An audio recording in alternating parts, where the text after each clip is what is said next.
लोकसभा सार्वत्रिक निवडणूक 2024 डोणगाव येथील मतदान केंद्रावर आधी लगीन लोकशाहीचे मागस लगीन माझे सांगत नवरदेव अंकुश भगवान विडोळे यांनी आपल्या मतदानाचा हक्क बजावला। त्यानंतर त्यांनी डोणगाव येथून आपली वरात वधूकडे नेली।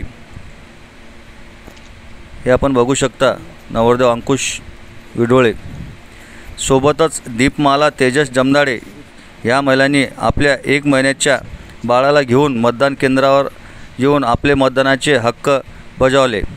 हे आपण बघू शकता। सोबतच 110 वर्षाच्या आजीने सुद्धा आपले मतदान केंद्रावर येऊन आपले मतदान दिले। सोबतच दुसऱ्या याच्यामध्ये हे आपण बघू शकता वयोवृद्ध व्यक्ती यांनी सुद्धा आपले मतदान दिले।